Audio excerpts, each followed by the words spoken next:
You wanna move?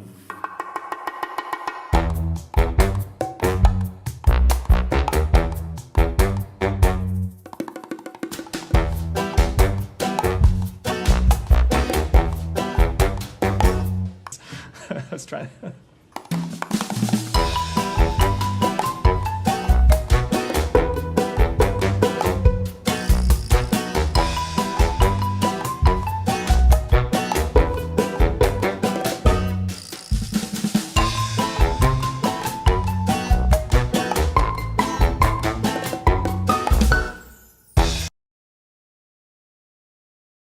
Good afternoon, everyone. Today we continue with a new season of Emergency Teachings, Season 3, Episode 4.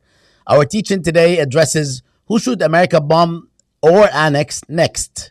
Make America genocidal again. Join our illustrious panel of experts, the hosts of the podcast Three Arabs and, which will probably never be recorded, in addressing this important and timely topic. Sinan Antoun, our cultural landscape editor, Adil Skandar, our media landscape editor, and myself, Bassam Haddad, our social science editor. Welcome Adil and Sinan and myself to our regularly scheduled emergencies.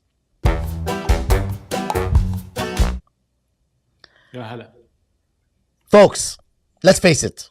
Most people around the world want to be colonized by the United States. It's plain and simple and undeniable.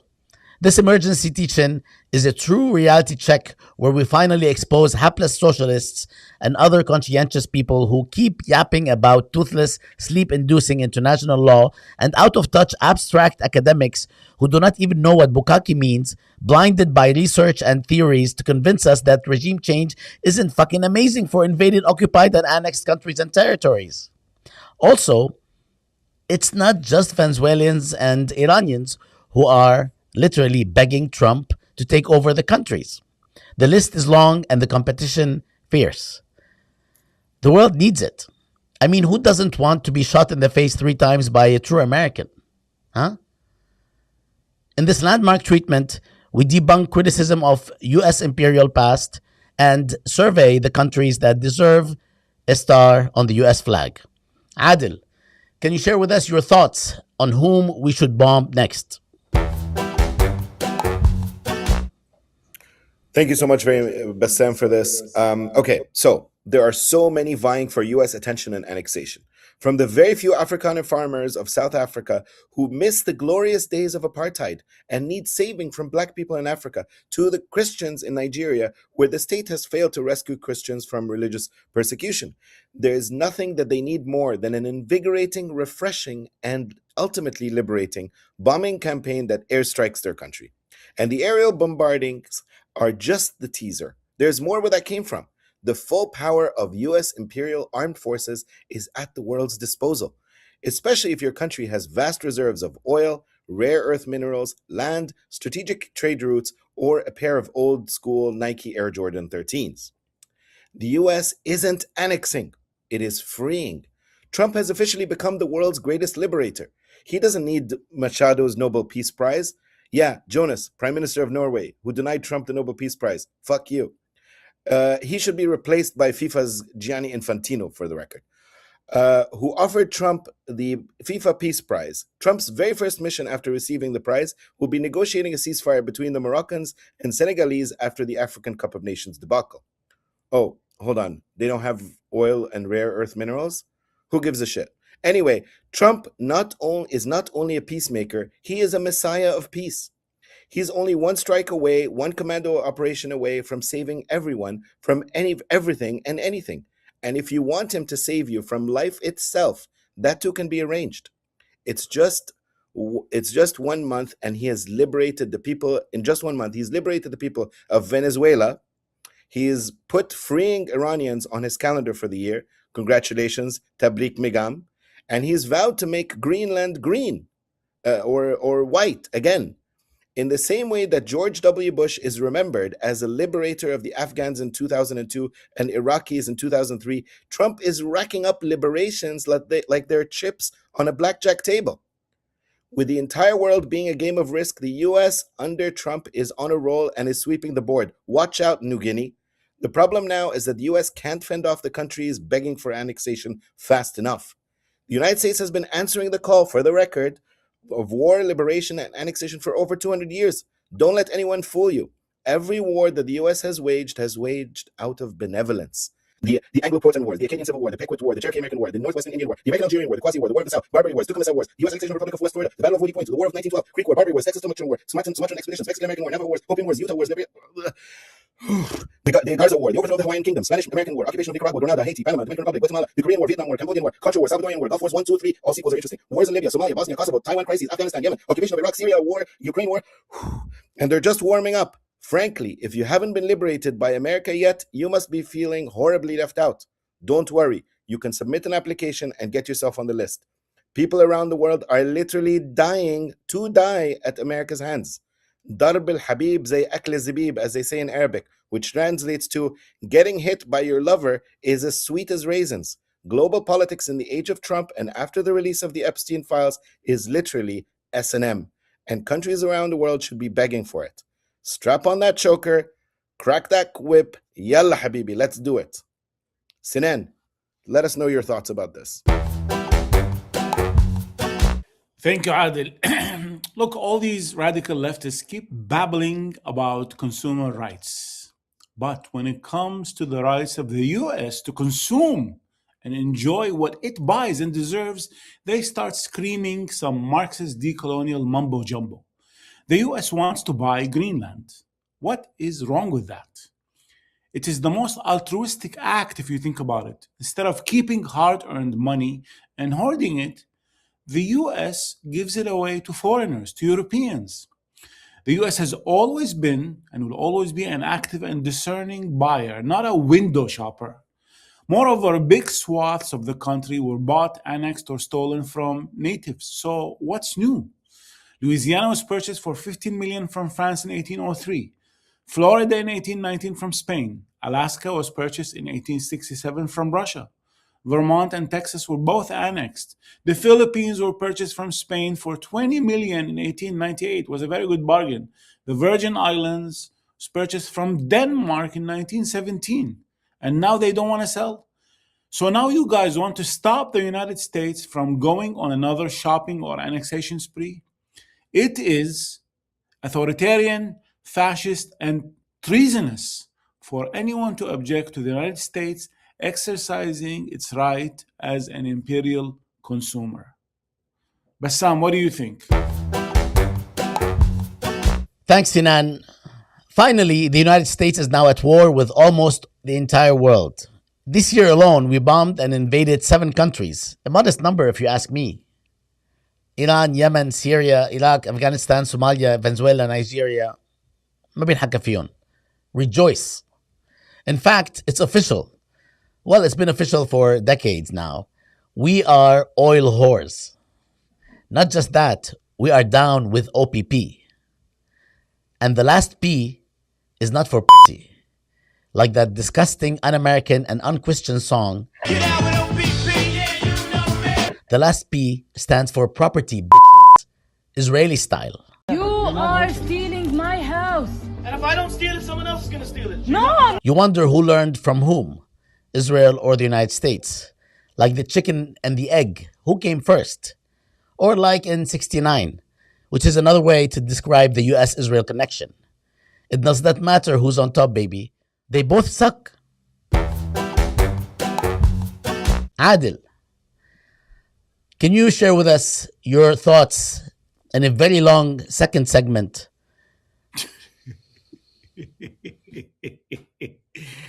Oh my God. Feel free to go grab a coffee or take a nap. You ready? Okay, folks, we're going to zoom in on a particular country. Lebanon simply cannot wait any longer to be annexed by the United States. The country was ripe for regime change some 10 years ago. Today, it's literally composting while it waits for America's undivided attention. Sure, you've got Reza Shah of Iran and Maria Corina Machado of Venezuela both speed dialing Trump 24 hours a day, begging for their countries to be first on the US's chopping block. But lest we forget, Lebanon has been marinating for far longer. Trump needs to stop yapping, pick up his phone, scroll through his missed calls, and find the messages from Lebanon's great savior, and make that connection now. that Lebanese political messiah is none other than leader of the Lebanese Forces Party, Samir Jaja. Yes, you heard that right, Samir Jaja, not to be mistaken for Lady Jaja, and whose resemblance to Star Wars' Jar Jar Binks is only coincidental. Jaja has been doing America and Israel's bidding for almost half a century and dating back to Lebanon's civil war. For Jaja, it's not enough for Israel to bomb South Lebanon, South Beirut to smithereens. He'd much rather see all of Lebanon shipped out of the Middle East and delivered to Western Normandy. When Jaja isn't busy being a fashionista in Kaslik, he's actively calling for anything or anyone, from earthquakes to mercenaries, to save Lebanon's impoverished and embattled Maronite Christians, not just from Hezbollah, but from the Arab world, the Middle East, and Allah himself. Obviously, Israel's brutal and destructive war on Hezbollah and Lebanon didn't finish the job, leaving Jaja devastated. To save Lebanon, or what Jaja believes is modern-day Phoenicia, we need the US to bring Lebanon back to its glory days, when the lira was stronger than the Swiss franc, and when Al-Hamra was the real Champs-Élysées, and when Beirutis snacked on marron glacé like it was popcorn. Marron glacé is sugar-glazed chestnuts for all you uncultured riffraff out there. A recent recording of a conversation between Jaja and US Secretary of State Marco Rubio was leaked to Al Amil television station, where Jaja is heard saying, "Marco, Habibi, what are you waiting for? Yalla, come to Lebanon. Forget Cuba, Habibi. Lebanon should have been atop your annexation list from day one. Forget about rolling tobacco in Havana. Come roll wara arish anna hina بالكسر وين. We'll let you stuff it with anything you like. Just come. Listen, we know you were turned off by the 1983 US embassy bombing in Beirut, but that's ancient history. You were still a prepubescent 12-year-old at the time. Besides, you can't trust your sidekick Bibi Netanyahu to finish this job for you. After 41 years, the Israelis have failed to subdue us, colonize us, spank us, and show us who's daddy. Khalas, enough appies. We're ready for the main course. We're ready for the full meal, the big kahuna. Come colonize us already. While we prefer to be saved by our former mandatory administrators, the French, but Macron is a baby, he's a wussy. Besides, America is sort of French anyway. You are home to Baton Rouge, Lafayette, Des Moines, Lanier. Annex us and we'll actually help you speak the mother tongue. Annex us and we'll save you from pronouncing Versailles like Versailles. Khalas. Cancel the Taif Agreement, that crappy document that forced us to share power with the icky ilk of Arab nationalists, revolutionary socialists, Islamists, Alawites, Druze, Ismailis, Orthodox Baha'is, Twelvers, Armenians, Bohemians, and Pescatarians. Yalla Marco, vamos habibi. End quote. If Samir Jaja gets his way, Lebanon can finally be the first cedar on the Star-Spangled Banner. Sinan, give us your thoughts. Look, whichever way you look at it, by kidnapping Maduro or assassinating this or that president of some forgettable country in the global south that happens to have oil, or other goodies, or invading Greenland, the US is only doing what it has a divine right to do. The US's movement is in sync with the universe. It's constantly expanding. And so is the US. Steve Bannon said the other day that it's divine will that Trump is president. And come to think of it, from time immemorial, meaning before TikTok and AI, God gave the United States oil, gas, and other minerals, but for security reasons at the time or theological considerations, he stored these riches in distant or not so distant areas and countries. And then some humans came up with the notion of nation states, and these nation states now have their national economies, and some silly and childish ideas like sovereignty. And then some commit the abominable sin of nationalization, which is just a fancy word for robbing American oil companies or other European oil charities from their God-given right. So listen, if you are a country in the global south, please note, whatever you discover under the surface of the earth belongs to white Christian nations. God made your countries for storage and for no other purpose. Bassam, what say you? People of the books, don't worry. We won't always invade. Sometimes a little kidnapping will do, with just a couple of hundred brown people killed and wounded. At other times, we'll annex whole countries, or hemispheres, really. Everything's going to be okay, folks. Instead of having the left blabber constantly about how our imperial hubris has no limits, let's look at the evidence, where America has an ironclad safety valve that tells us when enough is enough and when we have to hit the brakes. The mother of all safety valves that will stop us before going too far. And if you don't believe me, here it is from the horse's mouth. Do you see any checks on your power on the world stage? Is there anything that could stop you if you wanted to? Yeah, there's one thing, my own morality. My own mind. It's the only thing that can stop, and that's law. very good.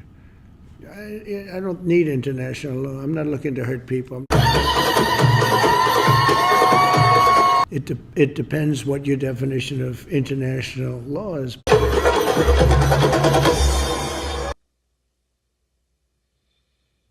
Still skeptical? Look at the record. The first 10 days of 2026 will debunk you and your mama's arguments. During the first week or so of 2026, يعني هلا, a little bit ago, the US hardly did anything. Just a few things. Maduro got kidnapped. Iran war is around the corner. A Lebanon war is encouraged. Colombia war is threatened. Greenland annexation plan is in the cards. A Cuba war is threatened. We have a continuous Gaza ceasefire breakdown after the genocide and the building by Trump of a new reconstruction board of these.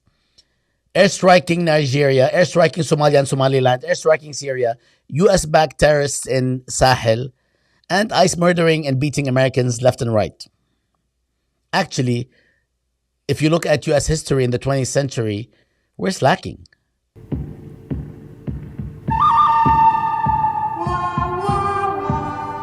US-backed right-wing military coups included Cuba 52, Guatemala 54, El Salvador 80, Honduras 2009, Nicaragua 1980s, Panama 1989, Haiti 1959 and 2004, Peru 1962 and 1975, Dominican Republic 1965, Venezuela 2002, Bolivia 1980s, Paraguay 1954, Brazil 1964, Chile 1973, Argentina 1976, and Uruguay 1973. And that's just in Latin America.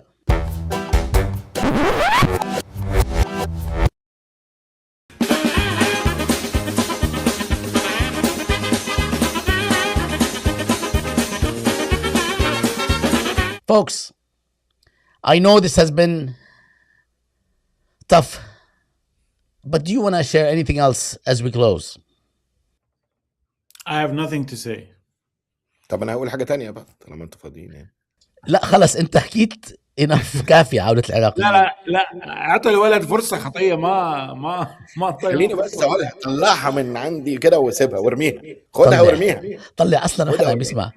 Nobody's watching anymore. Journalists and the media, let's just stop this meaningless and silly dance at the press conferences. These people have nothing but legitimate public interest questions for government officials. It's abominable. Annex the media. Journalists should be told what to write. They're not even writing. Who needs media companies anyway? Why kill journalists and bomb their companies when you can own the companies and then censor them instead of having to cut their tongue off altogether? Freedom House, Committee to Protect Journalists, Reporters Without Borders, all these organizations that are advocating for them, these lowlives have careers that have parasitically fed off of the misery of journalists. Nerdy researchers and bored humanists who have nothing better to do with their time than count the number of incarcerated journalists and maimed freelancers and dead reporters. Do they not realize that jail journalists actually receive free meals? Some have even been subsidized with meal programs for decades. The real answer is the elite force, an elite force that can take out the media in one blitz, Maduro style, and it is run by none other than General Larry Ellison, the CEO of Oracle, and his son, Commander-in-Chief David Ellison. This family-run media mercenary company will not only take over the media in all of its forms, from news companies like CBS and commercial entertainment like Paramount to the world's largest social media platforms like TikTok. They will use state-of-the-art Israeli innovations to deliver quality shadow banning, surveillance, media muzzling, self-censorship, euphemistic language, misdirection, embedded media reporting, gatekeeping, algorithmic biasing, firing, legal flak, and misinformation. Khalas, done. No more media left. Sabah al khair. Have a good night. Thank you, Adil. In closing, I want you all to remember all you have to do to not be bombed by the United States, invaded by the United States, annexed by the United States, or shot in the face by the United States 3 times is simply to have nukes. Thank you all for joining us today for a critical, seminal, insightful, and irrelevant discussion of who should America bomb or annex next. Make America genocidal again. We hope to see you during our next emergency teach-in, which usually shocks us every couple of weeks. Assalamu alaikum and bonsoir.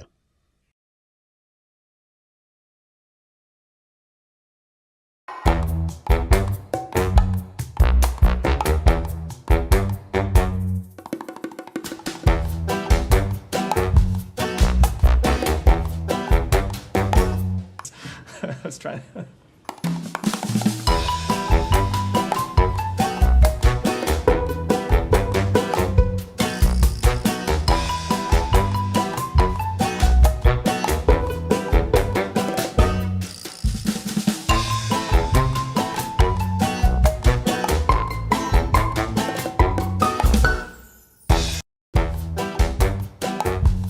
I think القبعة على فكرة is excellent for this episode لأنه I think this is the episode we're gonna go to jail. This is not about Israel. This is the episode title will get us to jail. So Have you guys traveled on Turkish Airlines? In life, في الحياة. لكن في الآخرة? لا يعني بالمطلق اكيد يعني. No, because do you notice they say, ladies and gentlemen, dear children? لا really? Yes. our teaching today addresses who should America bomb or annex next. Make Bomb? America genocidal again. Huh? Bomb, you don't pronounce the B at the end. صار لك 20,000 سنة بأمريكا ما تعلمت تحكي. Who should America bomb? بوم مش بومب. Bomb لوحدة هيك. Yes. لا قول بامب. قول بامب حلوة بس. Who should America bomb? Where we finally expose hapless socialists and other conscientious people who keep yapping about toothless, sleep-inducing international law and out-of-touch abstract academics who do not even know what bukkake means. Blinded research. Oh yeah, we're going there. أبو الحسن Out-of-touch بوكاكي. abstract. But at some point, maybe before we die, if you can just attend to the basics that we always talk about. That's the last قلنا one. 150 words. Then leader of the Lebanese Forces Party, Samir Ja'ja. Yes, you heard that right. Samir Ja'ja, not to be mistaken for Lady Ja'ja. بطل تكتب.